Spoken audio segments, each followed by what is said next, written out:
스테인리스 배관과 부속품 도매업을 하며 살고 있는 36살 돌싱남입니다. 아침 출근길에 상습 정체 구간이라 가다 섰다를 반복하다 잠시 동안 시원하게 달리는가 싶더니 앞서 있던 차가 갑자기 급정차를 하는 바람에 나도 덩달아 멈춰섰고 내 뒤를 따르던 차는 제때 서지 못해 내 차 뒷부분을 들이받고 말았다. 생각보다 부딪히는 소리가 컸고 가뜩이나 짜증나는 출근길에 사고가 났으니 인상을 확 쓰면서 내렸다. 뒷차에 100% 과실이 분명했기에 일단 운전석에서 내리며 한 손으로 목을 잡고 또 한 손은 허리를 받치면서 내렸다. 다리까지 조금 절뚝거리면서 아이고 목이야. 아이고 허리야. 소리를 질러댔다. 그러면서 내 차 뒷부분을 곁눈질로 살펴보니 범퍼만 교체하면 되는 생각보다 큰 사고는 아니었다. 그래도 혹시 나중에 후유증도 생길 수도 있고 사고 시 소리가 크게 났으니 혹시 몰라 차도 정밀 검사를 받아야 하는 상황이고 우선은 병원 진단서를 떼야겠다는 생각이 들었다. 뒷차는 소형차로 초보 운전자였고 어린 아가씨였다. 내리자마자 죄송하다고 연신 폴더 인사를 하며 어디 다친 곳은 없냐며 괜찮으세요? 하는 여자는 걱정스런 표정으로 물었다. 아니, 차를 그렇게 몰면 어떡해요? 나는 잔뜩 화가 난 목소리로 언성을 높여 소리쳤다. 그러면서 여자를 찬찬히 살펴보니 예쁜 투피스를 입은 20대 중반의 얼핏 봐도 상당한 미인이었다. 긴 생머리의 키는 최소 165 이상은 되어 보였고 갸름한 얼굴형에 눈이 크면서 동그랗고 이목구비가 또렷한 게 통통하지도 마르지도 않은 그런 여자였다. 단정하게 화장을 하고 청순한 모습이 젊은 시절 배우 김민정이 떠오를 만큼 눈이 유난히 크고 빛나 보였다. 그녀는 어쩔 줄 몰라 하며 몸은 괜찮냐며 발을 동동 구르며 했던 말을 계속했다. 제가 브레이크를 제때 잡지 못해 사고를 냈어요. 너무 죄송해요. 다른 말 없이 죄송하단 말만 100번은 넘게 한 것 같았다. 아가씨, 죄송하단 말 좀 그만해요. 귀에 닦지 않겠다 했더니 그녀는 급기야 닭똥 같은 눈물을 뚝뚝 흘리기 시작했고 예쁘게 한 눈화장이 같이 흘러내리고 있는데 그 모습이 어찌나 안타까워 보이던지 솔직히 내 맘도 썩 좋지는 않았다. 목과 허리에 있던 손은 나도 모르는 순간 어느새 정상 위치로 돌아와 있었고 언제 그랬냐듯이 멀쩡한 상태로 돌아가 그녀의 어깨를 툭툭 치면서 나 괜찮아요. 큰 사고도 아닌데 그만 울어요. 피해자가 가해자를 위로하는 상황이 되고 말았다. 아가씨 나 괜찮으니깐 그만 울음 그쳐요. 그녀를 다독거렸다. 아가씨, 울음 당장 그치면 차 사고 없었던 걸로 해줄게요. 그랬더니 그녀도 언제 그랬냐는 듯이 울음을 뚝 그치더라. 내 눈을 쳐다보며 정말요 그러는데 정말이죠 아저씨. 그럼요. 정말이지? 그녀는 기분이 좋았던지 아저씨 너무 고마워요 하면서 나한테 안겨왔다. 그녀는 환한 웃음을 지어 보이며 지금부터 어떻게 수습해야 하는지를 내게 물어왔다. 서로 명함을 주고받았고 알고 보니 이 여자가 내 주거래처 농협에 출근한 지 일주일 된 신입사원이었다. 그녀는 집이 외진 곳에 있어 시내에 있는 직장과는 상당한 거리였고 30분에 한 대씩 다니는 마을버스를 그날따라 놓치는 바람에 초보 운전인데 불구하고 엄마가 야간 근무를 가느라 차를 집에 세워두고 가 운전 연습도 할 겸해서 엄마 차를 끌고 나왔다가 사고를 냈던 것이다. 나는 그녀에게 사고 현장은 내가 다 수습할 테니 걱정 말고 우선 출근하라고 했다. 그리고 사고 난 차도 나한테 맡기면 지인의 정비 공장에서 고쳐주겠다고 했더니 처음에는 낯선 남자의 호의에 의심하는 눈초리였지만 그녀가 근무하는 농협의 고객이고 지점장과 상무, 부장들 이름을 읊어대며 잘 아는 사이라고 했더니 조금씩 믿는 눈치였다.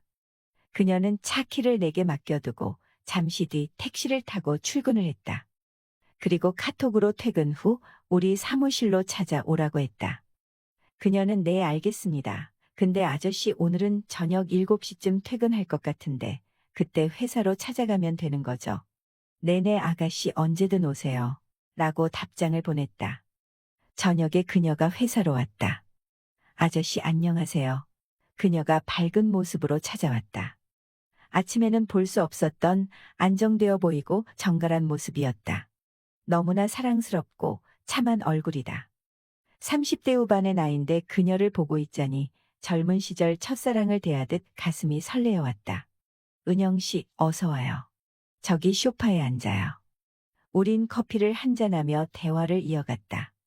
내가 잘 아는 정비 공장에 차를 맡겼는데 한 3일 정도 걸린다고 하네. 그녀도 나를 믿는다는 듯이 알겠다고 한다. 아저씨 근데 사고 나실 때 목이 아프다고 하셨던 것 같은데 병원에라도 가보셔야 되는 거 아니에요. 사정이 딱해 그냥 모른 척 넘어가려 했는데 그녀를 자세히 보니 자꾸 이성적으로 느껴지는 게 순간 정신이 멍해졌다.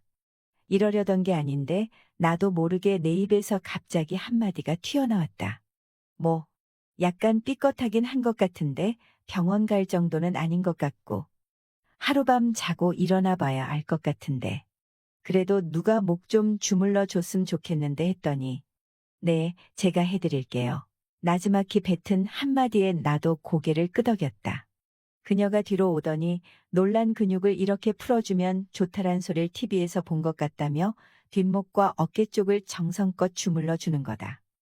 은영 씨 그만해. 나 기분 좀 이상해져. 하하. 아니에요.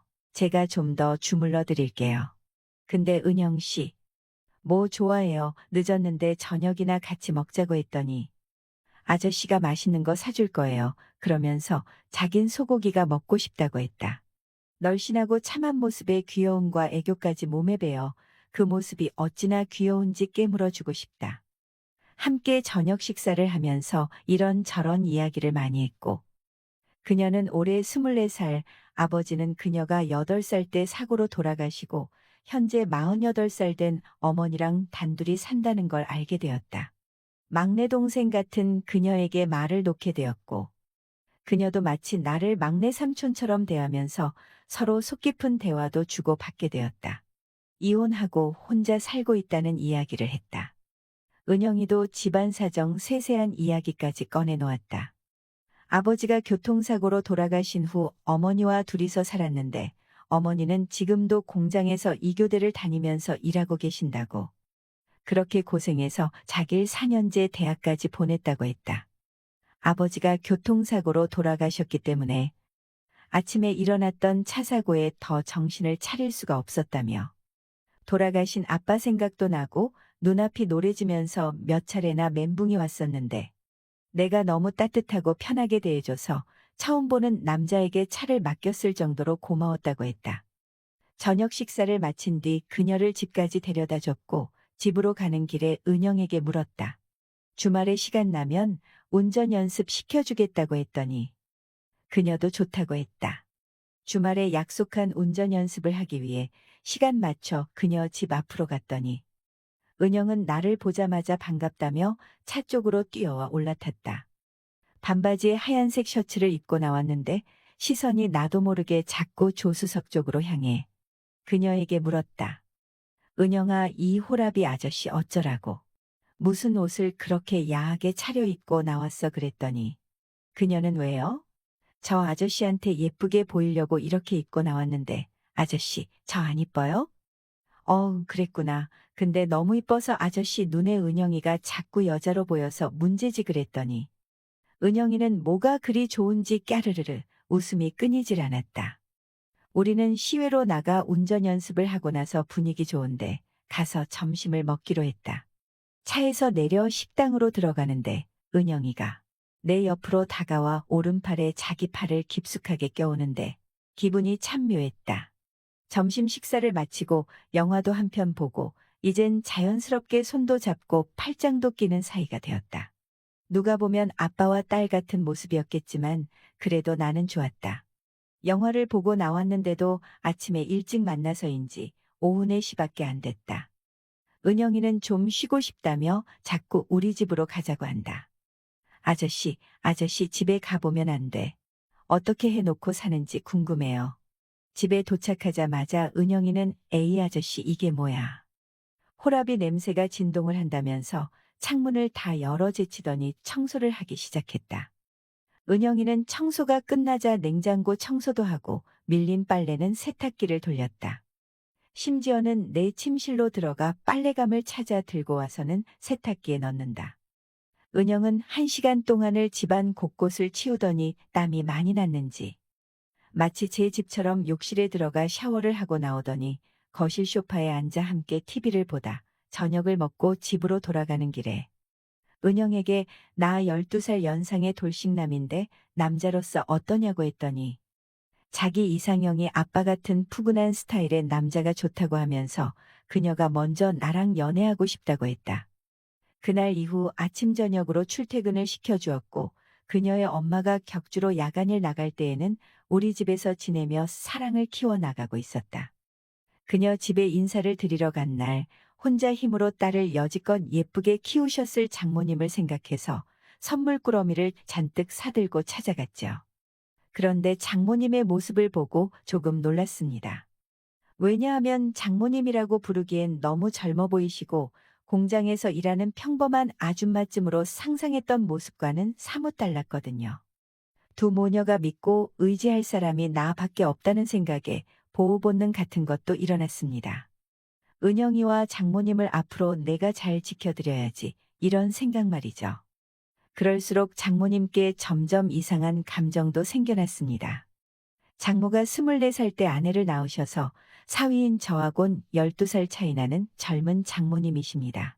영화배우 황신혜님 같이 40대 후반의 나이에도 불구하고 30대 후반처럼 젊어 보이시는 그런 아우라가 풍기는 핵동한 이미지죠. 솔직히 이런 상황이 거짓말 같겠지만 한 번은 장모와 아내 셋이서 영덕에 대게 먹으러 간 적이 있었는데 수산물 시장에서 대게 파시던 아주머니가 장모가 제 아내냐고 물어본 적도 있었어요. 그때 장모님이 무안해 하실까봐 네, 제 마누란데 둘이 잘 어울리죠. 라고 했을 정도로 장모님이 나이에 비해 꽤 어려 보이십니다. 제가 세세히 설명 안 해도 저희 장모님이 어떤 모습이신지 상상이 가시죠. 추석 명절을 며칠 앞두고 장모님을 모시고 기분 전환이라도 시켜드릴 겸 백화점에 쇼핑하러 갔었는데 지하주차장에 주차하고 5층 여성 의류 매장을 가기 위해 엘리베이터를 탔는데 1층에서 사람들이 한꺼번에 우르르 몰려 타더라고요. 어쩌다 보니 장모와 난 구석 맨 안쪽까지 밀리는 상황이 되었고 엘리베이터 안은 붐비는 사람들로 발 디딜 틈 하나 없이 꽉 차게 되었는데 장모와 어쩔 수 없이 앞뒤로 밀착해 서 있었는데 그때부터 장모가 자꾸 여자로 느껴지더라고요.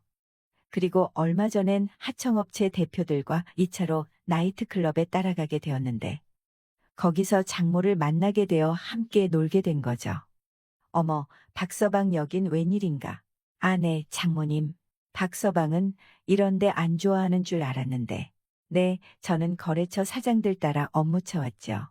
제 일이 영업 쪽으로 중요하다 보니 종종 오는데 은영이도 여기 온 거 알고 있어요. 순진한 줄로만 알았던 우리 장모님을 이런 데서 다 보네요. 하하.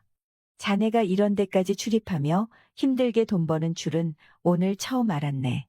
그러면서 내 어깨를 툭툭 친다. 그럼 장모님 남자들과 더 부킹하셔야겠네요? 부킹은 무슨 부킹이야? 이제 놀 만큼 놀았어. 이제 사람들 춤추는 거 구경 좀 하다 집에 갈 거야. 그럼 오늘만 제가 장모님 파트너 해드릴까요? 박서방이? 장모님은 싫다는 소린 안 하고 눈을 살짝 흘기면 나를 계속 쳐다본다. 그날 장모와 나 사이엔 비밀이 하나 생겨났다. 우리 세 식구는 하루하루가 즐겁고 행복하게 잘 지내고 있습니다.